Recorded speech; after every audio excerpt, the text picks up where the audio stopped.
Hey folks, David here, welcome back to the channel, and it's another crafting video. Ooh, this time we've got something which I guess could be called a piece of bridging terrain. You've got sets of terrain for one thing, set of terrain for another, and sometimes you want to put them together but you need a piece to sort of bridge the gap, as it were. And this one is a very easy piece. It was inspired by a screensaver from Google TV, and I thought, ooh, I've got to make one of those. So I've got my water effect battle mat. I found some old terrain that was away in the pile of shame, and I'm going to repurpose that for inclusion with this one. Let's see what happens. So as you can see from the photo, there's some nice tall rock formations in there, and rather than create new, I have got these out of the black archive. It is decades since these have realistically been used, and there's obviously a few running repairs that need to be done and a bit of a clean-up, so I will get on with that to start off with, because that is where, you know, the bulk of the time is going to be, just in things like glue drying, etc, etc. I'll crack on with this. I'm going to concentrate on this one to start off with, because unfortunately it has had a bit of a chunk taken out of the base there, and I'm just going to get some neat PVA. Well, there's a wee bit of water sort of on the end of the brush, but just get it all the way in that area there. A wee bit of a chip there, another one kind of around the side. Rest of it looks kind of okay, and then this is builder sand. You've seen me using this before for repairs on hills and such, and that'll just cover up sort of the bobbly bits of the polystyrene, so that can dry. Now I've cleaned the top off because it was quite sort of dusty and cobwebby, and what I'm going to do is apply the same stuff just sort of around the base of sort of like the sheer cliffs, and again I'm just using neat PVA, and it's just to give a bit of a sort of demarcation between levels. Don't mind if I go a little bit over, just breaks up the ground a bit, and then just get that sprinkled on. Give it a wee press.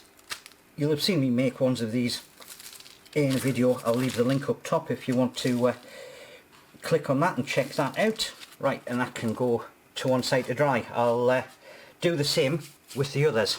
So now that the rough stuff has had a chance to dry, I have mixed up a big batch of PVA, water and a spot of detergent, and I'm just going to use a nice flat brush, and just on those flat areas I'm going to add some more cover, and this is just going to be straight sand.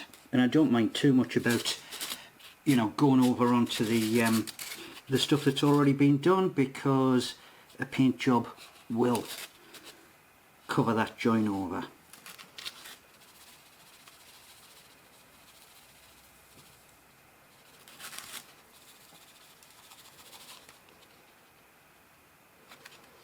Alright, I'll get the others done, give that a good chance to set, probably get on with something else in the meantime before I carry on with these.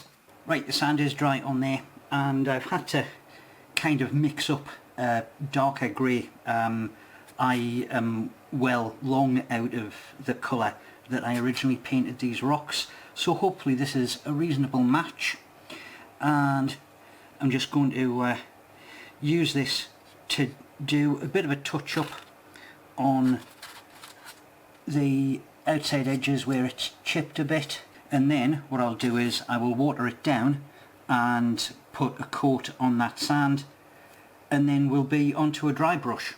So I'll crack on with this.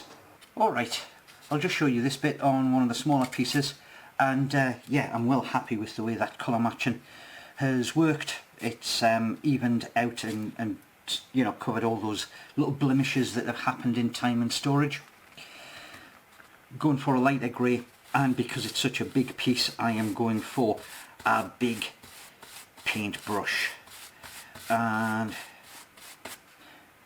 it is just a dry brush, just to give it a wee bit more depth on the colour, and not forgetting the edges of those ridges and the texture as well. Alright, okay, happy with that. I'll get on with the other ones. Alright, a lovely messy bit coming up. If you remember those rock spires on the photo, it had sort of foliage up the side of them, and what I have here is a couple of bags of coarse turf. I've got two colours because I'm going to use lighter towards the top and darker down the base. Now I am hoping that I've got enough here to actually cover all the models. Watered down PVA, bit of dishwash liquid as usual, and I'm going to do it on sort of all three levels. Now I'm going to do the top coat first and then I'll finish in the bottom, and I'm just using a big brush to get a layer on, and I'm not being too sort of fussed about straight lines, as you can see. And then I get some of this coarse turf and I'm just gonna press it in place. Now this is going to take quite a while because I'm obviously going to have to do it in sort of sections, so I'll get on with all of that. Chances I'll do it off camera because it's going to be pretty sort of boring looking, and then we'll see what the finished bit looks like. Well, what an absolute mission these things have been. Don't get me wrong, I am more than happy with the way they've turned out, but ground foam as a covering is the bane of my existence. Unfortunately I ran out, so I wasn't able to do all 5 pieces. This one will have to go in with the other set unless I can manage to get a bit more ground foam and bring this one up to speed. However, these, just with the application and the drying time and such fiddly stuff and having to sort of lie it on its side in order for it to be able to set, has taken probably the better part of 4 days, so I am way behind schedule on this build. However, I will get all of this tidied away and we will move on to the next stage, because we are now looking at the bridging piece. Right, just for sizing purposes, I have borrowed one of the good lady wife's blocking mats that she uses for knitting, and it goes to show essentially the kind of thing that we are after. In fact, to be perfectly honest, you know, for a small boat skirmish out on the water, this is actually not looking too bad. For the size of this, for a small scale skirmish, chances are I didn't actually need that 5th piece, so that's all good. But what we do actually want is some beach, and I will clean these out of the way and I will show you the fast and dirty method. Very simply, a sheet of thin card. All I'm going to do is cut it down to size, shape it to give us a shoreline, pop it back on, add the terrain, and there you go, you've got a sandy beach. Rather than using scissors, I'm going to use the cutting wheel. I'll show you that in just a second. Righto, so I've got it cut down to size, and this is going to be the shoreline just here. So I am just going to mark out with the pencil essentially where I want the shoreline to kind of run. And then we do want a couple of those sort of pools in there, so I'll pop a wee one just there, and another sort of more irregular shape just there. Pop these out of the way, and like I say, using the cutting wheel rather than scissors so that I get a nice cut. Follow as close as I can to that line. There you go, card's all cut out. We've got a couple of pools there, we've got the shoreline, we've got the water, we've got the rocks. That is a nice little beach for you to storm or land your longboat or whatever you want. But like I say, this is the fast and dirty method of doing it. While this will do the job, it's not the way we do things around here. So let's go for something a little bit better than this. Alright, let's crack on and make a more scenic piece of beach than a piece of cardboard. This is an old shop sign, I'm not going to turn it over and show you all of the advertising stuff because reasons. However, what I do need to do is cut it down, get it cleaned up, because this is going to replace this. However, I will use this as a template for sizing. So I will crack on with that, and once it's down to a more manageable size, we'll start making it pretty. Alrighty, so we've got it cut down to size, and I've remarked on here where, you know, the water is showing through, and as you can see, I haven't cut these little ones out yet, and I've certainly left a good overhang at the front, because what I want to do is carve that at an angle and then kind of, you know, shape it upwards so it's a more smooth beach. Okay, so I will get on with that because there's going to be an awful lot of grinding work and knife work, and I'll show you what it's like at the next stage. Righto, so I've got the beaches and water area smoothed down. I've given it a bit of a clean up. Now it's time to mix some paint. We'll go for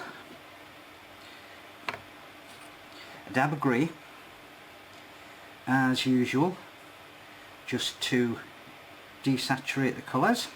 I want a decent splodge of brown, but that is going to be too dark, so I am going to add some white to it, like so, and a wee bit of soapy water just to thin it, but also to give it that wee bit of adhesion when it comes to painting on foam. And I'm going to use this essentially for sort of like the wet sand, and this is just going to be an undercoat because I'm putting sand coating on top, but it's just to give it that sort of darker background, and hopefully it is going to show through, and it's just to give the idea that, you know, water is there. So that is around those areas like that, and then all the way along the shoreline. So I will crack on and get that done, and then we'll have one final undercoat, and this is just tan paint. Get a decent splodge on there. Again, give it a wee bit of a water down, and because it is essentially all the rest of this area, I am using a real big brush. Just get that mixed through, and I'll just get this all painted on.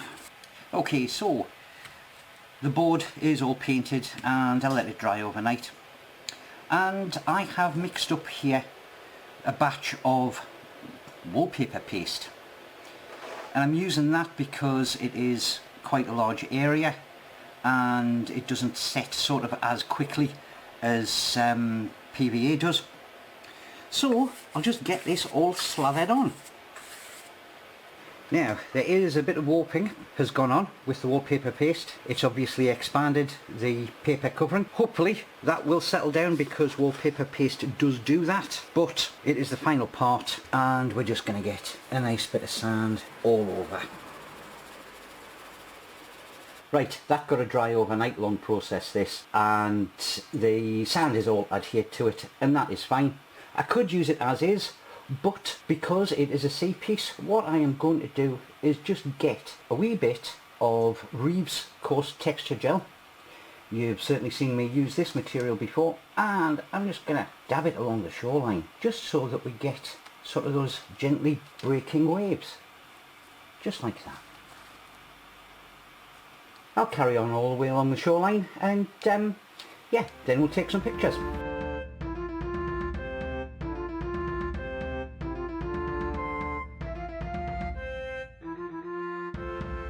So there you have it. A couple of different versions, one cheap and nasty, one a little bit more intricate, of how to make a piece of terrain that links to separate other pieces of terrain. Just a reminder, if you are new here, please hit the subscribe button, like the video if you have, stick around for more, there's plenty of stuff coming in the pipeline, and with that I will see you guys in a wee while. Ta-ta for now.